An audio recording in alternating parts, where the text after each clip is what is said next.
it is a church called Singularism, and it's in Provo. And it says a psychedelic sacrament, a Provo police raid, what counts as a religion? And I almost thought of sharing this under Temple News because, as we all know, the LDS Church uses our LUPA, which is a law, religious land use and institutionalized person law, to say, hey, we're a religion. We get to have this steeple. We get to have these lights on, right? But what happens when another church says, hey, we have some stuff we want to do too, and it's part of our religion. So it is pretty interesting. So Singularism, it's in Provo. It says that they have a tea ceremony. The leader of it puts everybody through a screening process to make sure they fit the criteria to be able to participate. They're called Voyagers because they're going on a little bit of a journey. And interestingly, they do not have them give up their other religious. You can be Latter-day Saints. The person who runs it considers himself a Latter-day Saint, but they sort of do this in addition to that, which I think is interesting. So it's kind of been up and running last fall, I think is where it started. Here's a picture of the founder. There you go. And they have employees that are practitioners, and they write down what happens when somebody goes on a voyage, and they consider it their sacred scripture.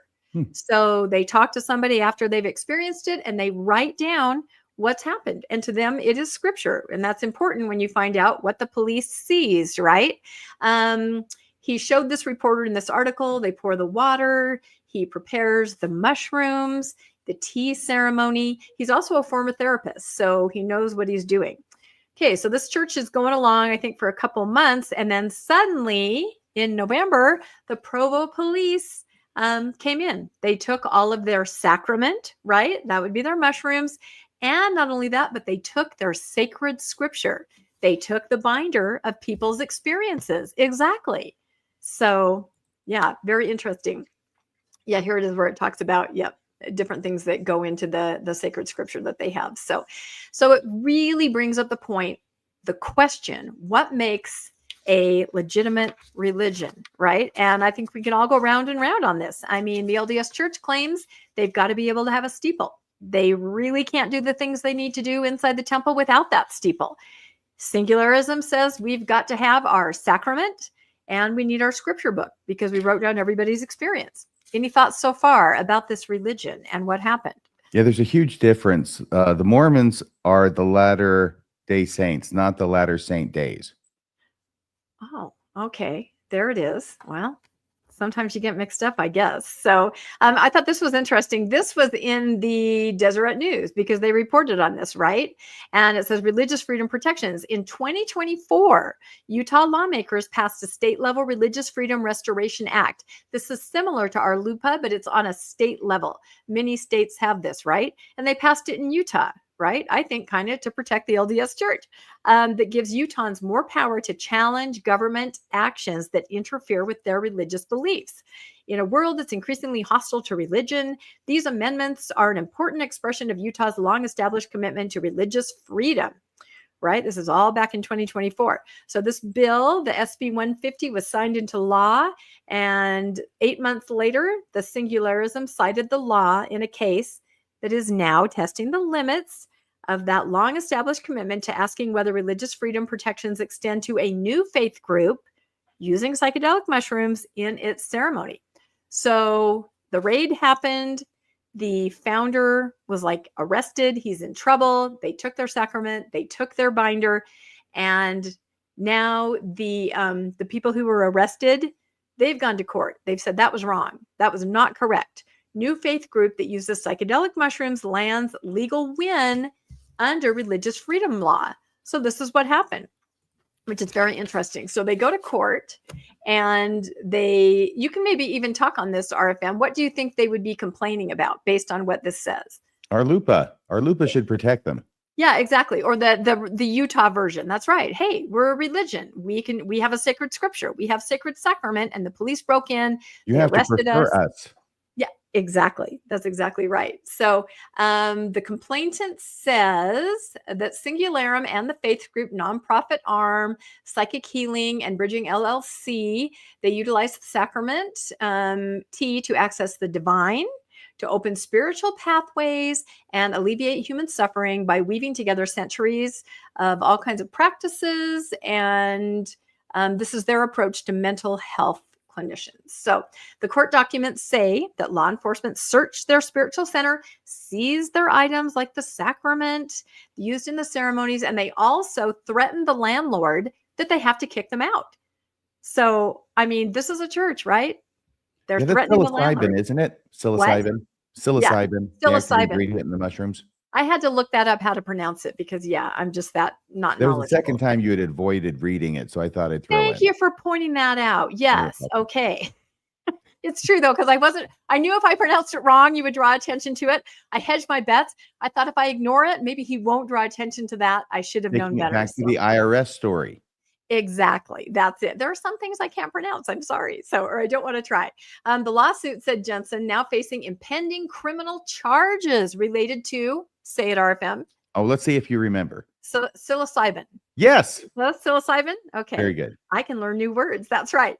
And Singularism, a small minority religious group risks being evicted and otherwise wiped off the map by overzealous authorities. Okay. So the judge agreed with them, right? Agreed. The judge says the irreparable injury to the plaintiffs is not merely theoretical. Based on the record in the case, the court notes once again that its findings that the prosecution was brought in bad faith as part of a larger effort to harass the plaintiffs for their ethnogenic religious practices and in hopes of giving the government a second opportunity to litigate the free exercise issues presented squarely by this case. So she's siding with the plaintiffs. There you go. The prosecution has already caused Singularism to lose many of its practitioners and affiliates and forcing the plaintiffs to wait until the conclusion of the criminal proceedings to secure their free exercise rights would be the equivalent of issuing a death warrant for their, I can't even pronounce that, nascent religion.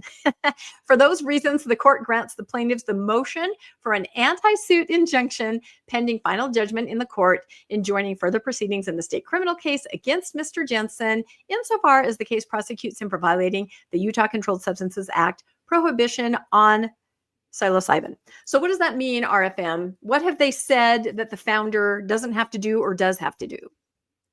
I'm sorry. I lost track of what you were reading. Oh my Let me gosh. see, about halfway through. There were extenuating circumstances, and you don't want me to go into them, believe me. Exactly. For these reasons, the court grants plaintiffs motion for an anti-suit junction pending.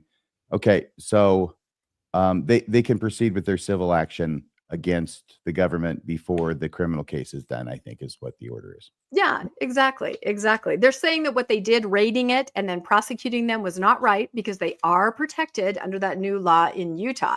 I think that that's not necessary for the order, but I think that, I'm so sorry, it's a lawyer thing. It is the lawyer I don't thing. know that that's the holding, but because that's what the trial is going to be about. This is simply about whether it can proceed to trial while the criminal charge is going on. But I think that from what the judge said, it might sound like she's leaning in that direction, though I don't know how the jury will feel. Can I pipe in here for just a second there? Yes, please, Bill. I know of a couple who were selling psychedelic substances. They had a menu that they would send to people, and people could place orders, and they were claiming that it was a religion, and they couldn't get in any trouble, and they ended up getting in tons of trouble.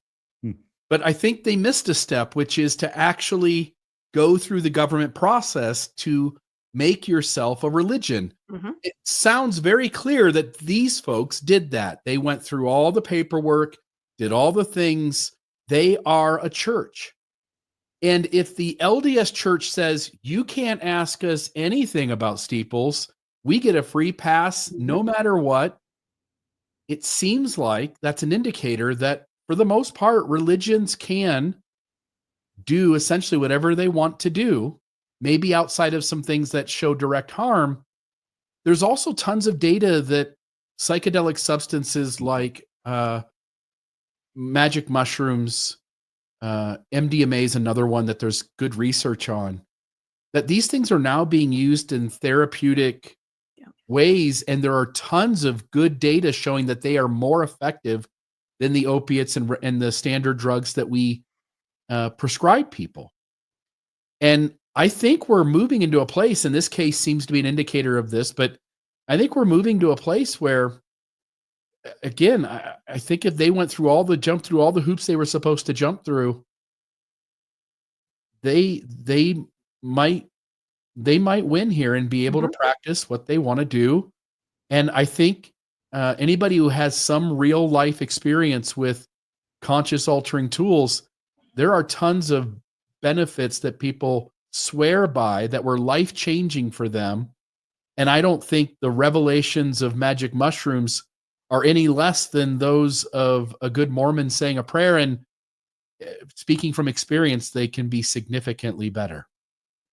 Yep, I absolutely agree with that. And it's interesting because I've seen on different faithful threads, people are accessing this, right? As part of treatment, as part of getting over trauma. And I'm talking about faithful LDS people. Secret Lives of Mormon Wives had a whole episode where one of the faithful secret wives, or Mormon wives, went and had therapy. So it is becoming more common. It'll be interesting if the church tries to weigh in on it. Jensen, the founder, welcomed the court win on Monday, though the final judgment and the case still remains pending. I think that's what RFM was trying to say. This isn't like a done deal. It's just a step that ended more positively for him. The judges recognize this for what it is. It's regulatory changes or charges that came in bad faith. The Faiths Group founder told KTVX, when you protect the religious freedom of one religion, you protect the freedoms of all of them. And I just had to put one more slide up because there is a lot of discussion about the LDS early church and the use of, hallucinogenic herbs. There's a lot of talk about that. There are some that really believe that was part of it as far as visions. And they do point out that Joseph Smith always had within his close inner circle, like an herbalist, right? Somebody that could do that kind of thing. So I don't know, but there's a lot of podcasts on that. An if you're herbalist? interested. Yeah. This is the first time hearing about it. Yeah. No. A podcast, I think mine's up there, one that I did. Yeah. Psychedelic Sacraments. Yep.